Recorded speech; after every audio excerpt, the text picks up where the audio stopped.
Next question for Mr. Gillespie. I mentioned the divide between the two of you on social issues. I want to ask you about guns. You have been a supporter of the National Rifle Association. You oppose, as I understand it, almost all gun control laws. My question is, what, if any, limits do you support? For instance, do you support banning carrying guns into restaurants and bars in Virginia, on college campuses? Any other limits at all? Well, let me just say, first of all, the NRA is a supporter of mine, which I appreciate, and I am a proponent of our Second Amendment individual right to keep and bear arms. That is an amendment that has been infringed upon under the current administration. I believe people who are law-abiding citizens should be free to exercise that right, as they are free to exercise all other rights.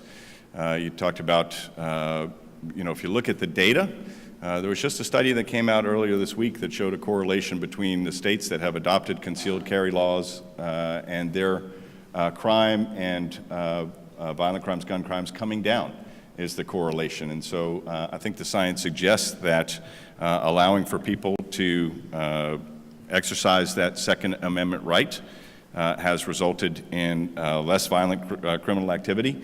And, the Lieutenant Governor talks about science all the time. There's some science for you. And I think that we ought to protect that Second Amendment right like we protect every other rights. And as governor, I would. And I would, for example, allow for law-abiding citizens to be able to have carry a gun into the public offices that the current governor has, public buildings the current governor has imposed an executive order ban on. I would roll that back.